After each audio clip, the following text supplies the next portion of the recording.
Par ce geste, Diomandé Vagondo, ministre de l'Intérieur et de la Sécurité, cadre de la région du Tonkbi, relie la localité de Douba au réseau électrique national. Douba est un village de 1000 âmes situé à 3 km de Benouillé, à la frontière ivoiro-libérienne. Les populations, dans toute leur diversité, sous l'impulsion de la mutuelle de développement, célèbrent la lumière. Elles sont ainsi reconnaissantes au président Alassane Ouattara pour l'ensemble de ses actions de développement qui améliorent de jour en jour leurs conditions de vie.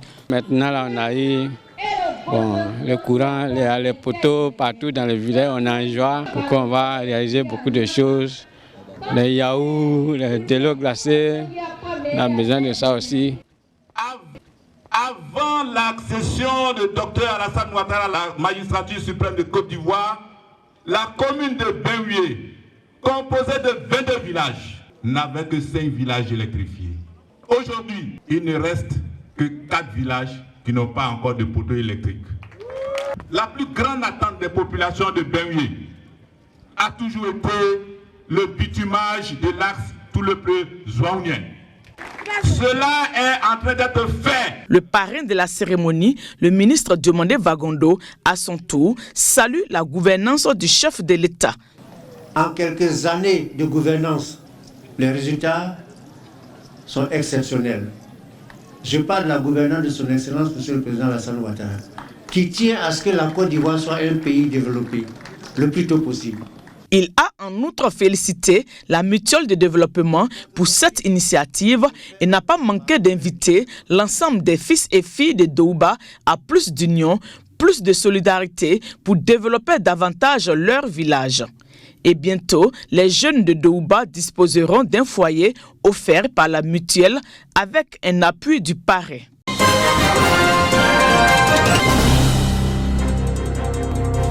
Gémissi-Kro, Kakouba-Kro, Atié-Kro, Gaoussou-Kro et Malamala-Kro. Ces 5 villages dans la région du Sud Koumoué vont connaître la joie de la desserte en eau potable. Ils auront en partage un château d'eau d'une capacité de 100 mètres cubes et dont la construction est entièrement financée par l'État de Côte d'Ivoire. Dans notre jargon, on dit que c'est un système multi-village. Et quand ce château sera construit, confier ce château, toutes les installations en gestion à la SODECI, qui est toujours le partenaire du ministère de l'Hydraulique pour l'exploitation. Les 5 villages bénéficiaires issus des sous-préfectures d'Adjouen et Nouamou et situés sur l'axe Noé-Tiapoum sont actuellement ravitaillés en eau potable par des pompes hydrauliques à motricité humaine. Et comme ces ouvrages sont en nombre insuffisant pour satisfaire le besoin des populations, celles-ci, à leurs co-défendants, ont recours aux puits et aux différents cours d'eau que compte la région. Les autorités administratives et les élus locaux ont connaissance de cette réalité qu'ils ont inscrite au rang de préoccupation. La fourniture d'eau dans 5 villages dans le département de Diapoum, c'est un élément assez important. Le développement est en cours. Je pense que c'est une satisfaction importante pour nous. Il y a l'eau potable qui vient dans nos différents villages pour apporter la bonne santé. Il faut que ça réjouisse. Tout ce que je recommande à ma population, c'est de faire en sorte que ce projet qui doit commencer arrive à terme sans accroc. Une fois le château d'eau achevé, les populations des villages bénéficiaires auront à débourser 22 000 francs CFA pour leur branchement, contre 170 000 francs normalement, grâce à la subvention de l'État. Le coût de l'ouvrage est estimé à 498 millions de francs CFA.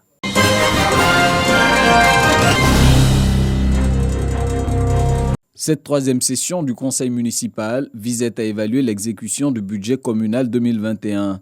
Les ressources mobilisées ont déjà permis de reprofiler des dizaines de kilomètres de voies d'accès au village de Lakota, de rénover des écoles primaires de Gbaïri et de Zega, de réhabiliter le marché du village de Daïri et d'achever la construction du nouveau grand marché de Lakota, incendié en avril 2020. Réunis autour du maire Sami Meri, les 30 conseillers municipaux ont aussi adopté le programme triennal de développement 2022-2024. Il y a eu 32 actions qui ont été donc énumérées, avec comme pour budget environ 550 millions d'investissements. Nous comptons donc accélérer le développement. Aujourd'hui, par la grâce de Dieu, nous avons construit donc 2 marchés qui seront inaugurés la semaine prochaine. on donne le meilleur de nous-mêmes pour permettre effectivement que notre ville soit l'une des meilleures villes de la Côte d'Ivoire. Ce développement accéléré permettra entre autres la construction de la maternité du centre de santé de la localité de Godou-Lilier, l'installation de lampes solaires dans les villages de la commune ou encore la pose d'une quinzaine de bacs à ordures dans la ville de Lakota.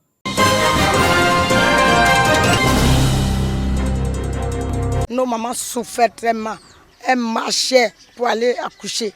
En marchant, elle met les petits chevaux sur la tête pour qu'elle n'accouche pas en route. Ce calvaire des populations d'Achokwa dans la commune de Benjerville ne sera plus qu'un lointain souvenir.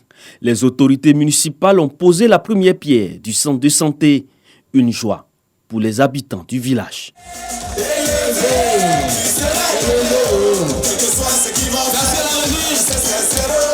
C'est un grand soulagement pour moi et pour la population d'Achokwa.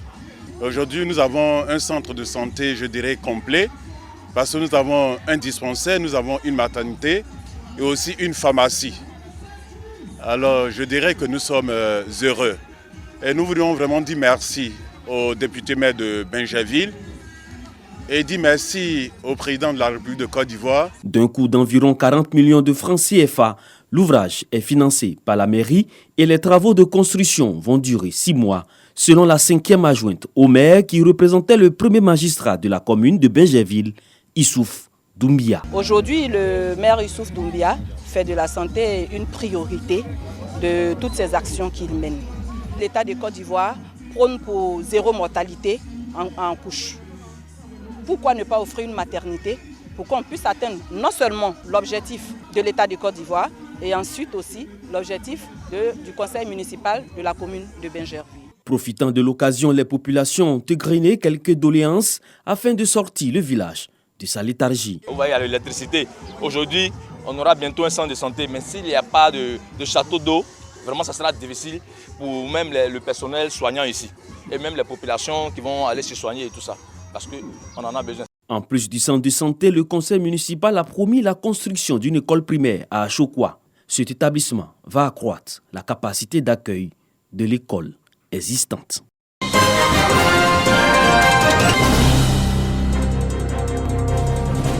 Une nouvelle ambulance médicalisée pour le centre de santé urbain de Tiendiekourou, région du Bélier. Ce don de la fondation Lonasi vient accroître la capacité opérationnelle des agents de santé de Tiendiekourou. Il arrive souvent où nous avons plusieurs malades à évacuer. Et on a un problème d'ambulance, un problème criard d'ambulance qui aujourd'hui est comblé. Cette ambulance qui va nous permettre de les évacuer un peu plus rapidement vers les centres de référence comme Boaké. Le véhicule médicalisé est officiellement remis par le sous-préfet et le maire de la localité. Occasion pour les autorités locales d'inviter les populations à fréquenter le centre de santé, surtout d'exhorter les femmes à mettre fin aux accouchements à domicile. Le maire a traduit la gratitude des populations au président de la République Alassane Ouattara et au président du Sénat, Aoussou Jano, fils de la région, pour leur implication dans le sort de Tiendiekourou. Nous avons bénéficié de la part de la LONASI une ambulance médicalisée pour nos populations. Rendre hommage à M. le Président de la République pour sa politique qui vise à faire du bien-être des populations une priorité. L'autorité sous-préfectorale a quant à lui appelé les populations à la cohésion sociale et au vivre ensemble, socle de tout développement. Cette cérémonie de remise d'ambulance a été mise à profit par l'équipe municipale de Tiendiekourou pour équiper les structures étatiques de la commune. La brigade de gendarmerie a reçu des climatiseurs. Du matériel didactique a été remis au lycée Soundele Kona. Le foyer des jeunes a été aussi équipé en matériel de sonorisation et en jeux de société.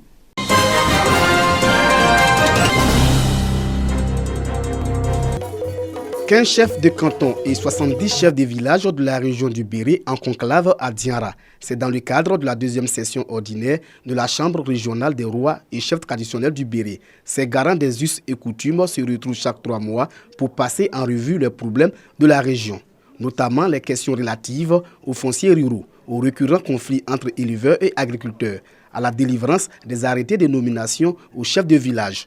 Cette rencontre vise aussi à créer une atmosphère de cohésion sociale entre les têtes couronnées et partager les expériences dans la résolution des conflits.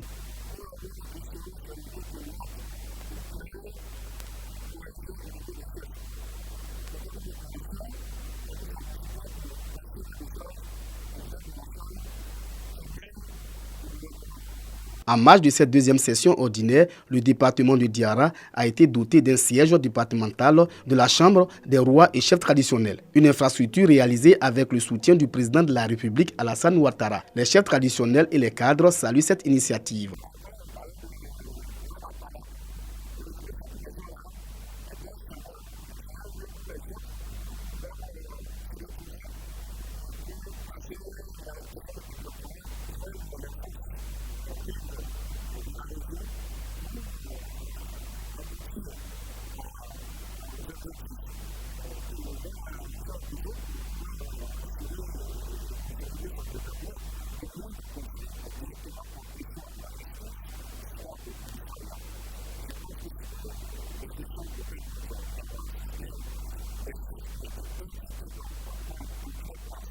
La troisième session ordinaire de la Chambre régionale des rois et chefs traditionnels du Béré se tiendra dans le département de Kounaïri.